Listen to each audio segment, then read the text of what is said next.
Bienvenidos a The Deep Dive. Listos para sumergirnos en un tema que arde. Estamos hablando de la posibilidad de un alto el fuego entre Israel y Hamás.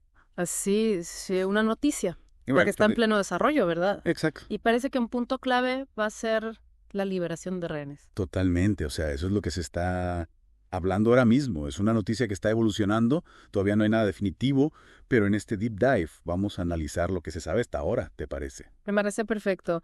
Es súper importante entender bien los detalles de la situación, ¿no? Porque Ujú. estamos hablando de un conflicto muy complejo y con muchas vidas en juego. Sin duda. Si nos basamos en los reportes que tenemos, parece que Israel ya ha dado un paso, digamos, concreto.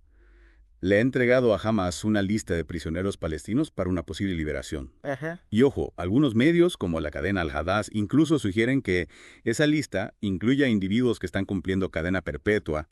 Sí, eso sí que sería un punto de inflexión, ¿no? La liberación de prisioneros, especialmente aquellos con sentencias tan severas, siempre ha sido un tema muy delicado en Israel. Totalmente. Imagínate las implicaciones que eso tendría a nivel político y social. O sea, sería una decisión con un peso enorme. Sin duda. Y para añadir otra capa de complejidad a todo esto, los informes hablan de que habría un acuerdo provisional. En una primera fase se liberarían 33 rehenes considerados casos humanitarios. O sea, estamos hablando de... Niños, mujeres, ancianos, enfermos, gente en una situación especialmente vulnerable. Claro, es interesante eso, ¿no? ¿Por qué empezar con este grupo? Se me ocurre que puede ser una estrategia para generar confianza, ¿no? Como un primer paso muy calculado en este tablero de ajedrez donde cada movimiento tiene consecuencias. Totalmente. Es como si se buscara un impacto emocional fuerte, ¿no? Tanto en las familias como para la opinión pública. Imagínate la alegría de sus niños, de esas mujeres, de esos ancianos, al reencontrarse con sus seres queridos. Es una imagen poderosa, ¿no crees? Sí, totalmente. Y esa imagen, ese impacto emocional, puede ser clave para crear un clima más favorable para el diálogo y la negociación en las siguientes etapas del acuerdo. Claro, no hay que olvidar que la segunda fase, la negociación por los demás rehenes, esa ya va a ser mucho más compleja. Mucho más compleja. Ahí entran en juego otros factores, la identidad de los rehenes, los delitos por los que fueron condenados los prisioneros, las presiones internas en ambos bandos. Sí, un montón de factores. Y no podemos ignorar la sombra del pasado, ¿verdad? Ah. Acuerdos que se rompieron, promesas incumplidas, todo eso pesa en la mesa de negociación. Claro. Este proceso requiere mucha paciencia, diplomacia y una gran capacidad de negociación. Sin duda. Y sobre todo, una voluntad real de llegar a un acuerdo justo y duradero para todos. Pero hablando de justicia, hay un aspecto de este posible acuerdo que a mí me parece que no podemos pasar por alto y que nos recuerda la crudeza de este conflicto, ¿no? Me refiero a la recuperación de los cuerpos de los rehenes que fallecieron. Sí, un tema muy delicado y doloroso, sin duda. Para las familias que esperan poder darles un entierro digno a sus seres queridos, este punto es crucial. Claro, imagínate el dolor de esas familias, la incertidumbre de no saber qué pasó con sus hijos, con sus padres, con sus hermanos. Es terrible, ¿verdad? La recuperación de los cuerpos es un acto humanitario fundamental. Es un gesto de respeto hacia las víctimas y sus familias, un paso importante para cerrar heridas, para sanar el dolor del pasado y, en un sentido más amplio, para avanzar hacia un futuro de reconciliación. Totalmente. Es un camino largo y difícil, pero cada paso en la dirección correcta nos acerca un poco más a la paz, ¿no? Y este acuerdo, aunque tenga sus limitaciones y sus riesgos, representa una oportunidad para avanzar en ese camino. Sí. Es una señal de que la paz no es un sueño imposible, sino una meta que podemos alcanzar si trabajamos juntos con determinación y esperanza. ¿Tú qué opinas? Estoy completamente de acuerdo. Y para entender mejor las posibilidades de que este acuerdo se concrete, creo que tenemos que analizar las reacciones que ha generado tanto en Israel como en Palestina. ¿Qué dicen los líderes políticos? ¿Qué opina la sociedad civil? ¿Cuáles son las expectativas y los temores? Es fundamental, ¿no? Comprender el clima social y político que rodea a este acuerdo. La paz no se construye solo en las mesas de negociación, sino también en las calles, en los corazones de las personas. Exacto. Y para que este acuerdo tenga un impacto real, es necesario que la sociedad lo apoye, que lo sienta como un paso hacia un futuro mejor. Claro. Para que eso suceda, necesitamos un diálogo honesto, que se escuchen todas las voces, que se aborden las preocupaciones y los temores. Se necesita, en definitiva, construir un consenso sólido, ¿no? Basado en la justicia, en la verdad, en la reconciliación. Sí, un proceso complejo sin duda que requiere tiempo y paciencia. Totalmente. Y hablando de proceso, hay un aspecto de este acuerdo que a mí me parece crucial, y es su aplicación gradual. con plazos específicos para cada fase.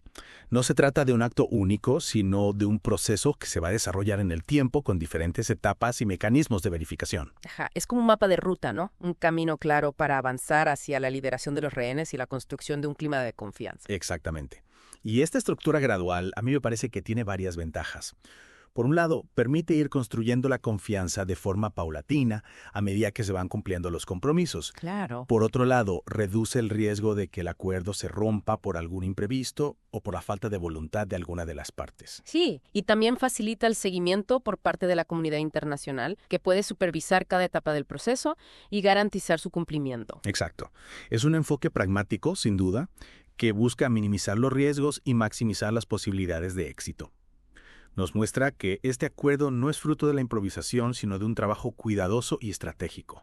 Entonces, para comprender mejor las implicaciones de esta estructura gradual, yo creo que es momento de que analicemos cada una de las fases del acuerdo, ¿no? Con sus plazos, sus objetivos y sus posibles desafíos. Me parece una excelente idea. Es importante tener una visión clara del camino que se ha trazado para poder evaluar su viabilidad y su potencial impacto en el futuro del conflicto. Sí, totalmente de acuerdo. Porque la paz no es un destino, sino un viaje. Un viaje. Un viaje que requiere planificación, paciencia y una firme determinación de llegar a la meta. Y este acuerdo con su estructura gradual a mí me parece que nos ofrece un mapa para emprender ese viaje. Un camino hacia un futuro, esperemos, más pacífico y justo. Totalmente de acuerdo. Para continuar con este análisis, creo que es crucial que abordemos la cuestión de las garantías. ¿Qué mecanismos se han establecido para asegurar el cumplimiento del acuerdo? ¿Quién va a supervisar el proceso? ¿Qué consecuencias habrá si alguna de las partes incumple con sus compromisos? Preguntas claves, sin duda. La historia nos ha enseñado que los acuerdos de paz, por sí solos, no son suficientes. Necesitamos mecanismos sólidos que garanticen su cumplimiento. De lo contrario, la desconfianza y la sospecha pueden socavar el proceso y llevarnos a un nuevo estallido de violencia. Claro, y para evitar eso, este acuerdo ha previsto una serie de garantías que involucran tanto a las partes directamente implicadas como a la comunidad internacional. O sea, un enfoque multilateral Exactamente. que busca generar un compromiso colectivo con la paz. Exacto. Y nos demuestra que este acuerdo no es un asunto bilateral entre Israel y Hamás, sino una cuestión que concierne a toda la región y al mundo entero. Porque la paz, en última instancia, es un bien común, ¿no? Un valor universal que debemos defender y promover. Y este acuerdo, con sus garantías y sus mecanismos de supervisión, representa un paso importante en esa dirección. Espera un segundo.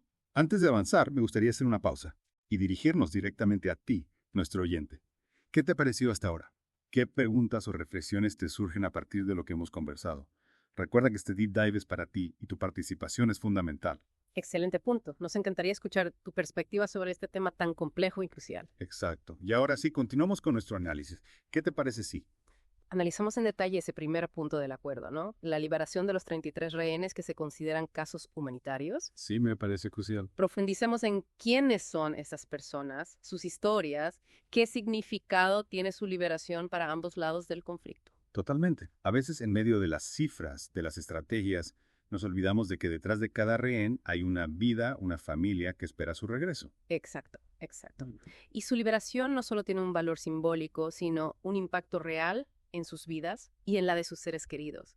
No podemos perder de vista esa dimensión humana. Totalmente de acuerdo. Para comprender mejor el alcance de esta primera fase, creo que sería interesante analizar las condiciones en las que se va a llevar a cabo la liberación, qué garantías se han establecido, cómo se va a verificar su estado de salud, qué tipo de apoyo se les va a brindar después de su liberación. Son detalles importantes. De ellos depende el bienestar de estas personas que han pasado por una experiencia traumática. Es crucial que este proceso se maneje con la sensibilidad y el respeto que merecen. Absolutamente.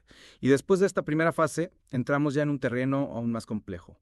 Las conversaciones para la liberación del resto de los rehenes. ¿Cuándo se van a iniciar? ¿Qué temas se van a poner sobre la mesa? ¿Qué obstáculos se anticipan? Sí. Esa es una fase crucial, ¿no? Donde se va a poner a prueba la voluntad de ambos lados de llegar a un entendimiento. La diplomacia y la negociación serán esenciales para alcanzar un resultado satisfactorio para todos. Sin duda. Para entender mejor la dinámica de esta fase, creo que sería útil analizar el perfil de los rehenes que aún permanecen en cautiverio. ¿Quiénes son? ¿Cuáles son sus circunstancias? ¿Qué estrategias están considerando para su liberación? Claro. Recordemos que cada caso es único, con sus propias complejidades y desafíos. La negociación de su liberación requiere un enfoque personalizado y una gran sensibilidad. No se trata solo de nombres en una lista, sino de vidas humanas. Exactamente. Y hablando de vidas humanas, no podemos olvidar un tema, sumamente delicado: la recuperación de los cuerpos de los rehenes fallecidos. ¿Cómo se va a llevar a cabo este proceso? ¿Qué garantías se ofrecerán a las familias? ¿Qué implicaciones tiene este gesto para el proceso de paz? Es un tema que, como mencionamos antes, requiere un tratamiento especial, ¿no? Nos recuerda el costo humano de este conflicto, que ha dejado una profunda huella en la vida de tantas personas. Es fundamental que este aspecto del acuerdo se aborde con el respeto y la dignidad que merecen las víctimas y sus familias, y que se les brinde el apoyo necesario para afrontar el duelo y la pérdida. Totalmente. Y ahora, para ir cerrando nuestro análisis de este posible acuerdo, me gustaría volver a la pregunta que planteamos al principio. ¿Podría ser un paso hacia la paz o simplemente una tregua temporal? Esa es la gran pregunta, ¿no? Una pregunta compleja que no tiene una respuesta fácil. Pero es una pregunta que debemos abordar con seriedad y responsabilidad, porque el futuro de la región depende, en gran medida, de la capacidad de ambos lados de encontrar una solución pacífica al conflicto. Exactamente. Y para que esa solución sea posible, es fundamental mantener la esperanza, ¿no? No dejarnos vencer por el pesimismo.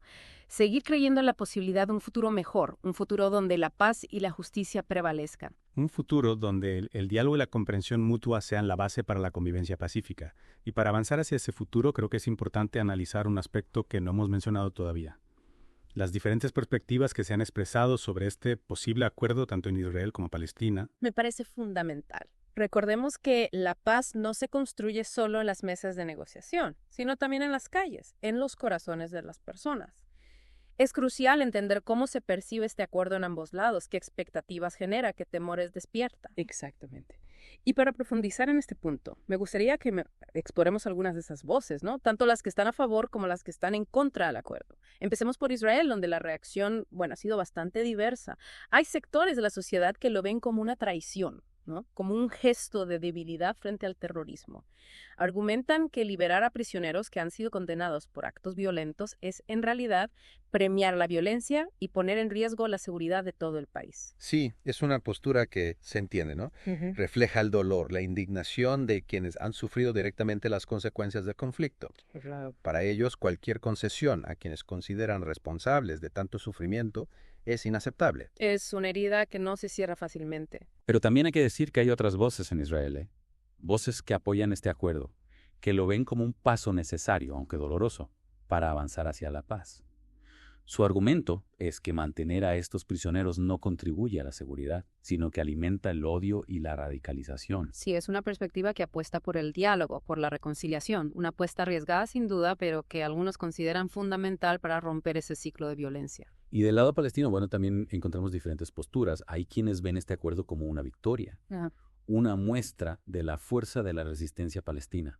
Para ellos, la liberación de los prisioneros es un acto de justicia, un reconocimiento de su lucha por la libertad. Claro, una postura que refleja el anhelo de justicia, la esperanza de un futuro mejor, libre de la ocupación. Sí. Para ellos, la liberación de estos prisioneros es un paso simbólico hacia ese futuro.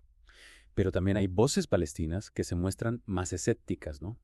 Que ven este acuerdo como una concesión insuficiente. Argumentan que la paz real solo será posible cuando se resuelve la cuestión de la ocupación, cuando se reconozca el derecho del pueblo palestino a un Estado propio. Es una postura que nos recuerda que la paz no se construye solo con gestos simbólicos, sino con cambios estructurales. Para ellos, un acuerdo que no aborde las causas profundas del conflicto no puede ser una solución a largo plazo. Un recordatorio importante. Y creo que aquí, en este punto del análisis, es crucial que volvamos a dirigirnos a ti, nuestro oyente. En este mar de perspectivas, ¿qué te resuena más? ¿Con qué postura te identificas más? Recuerda, no hay respuestas correctas o incorrectas. Lo importante es analizar, reflexionar y formar tu propia opinión. Exacto. Tu perspectiva es valiosa y este es un espacio para compartirla, para enriquecer el debate. Y para seguir enriqueciendo el debate, creo que sería interesante analizar un aspecto del acuerdo que a veces pasa desapercibido, ¿no? La recuperación de los cuerpos de los rehenes fallecidos.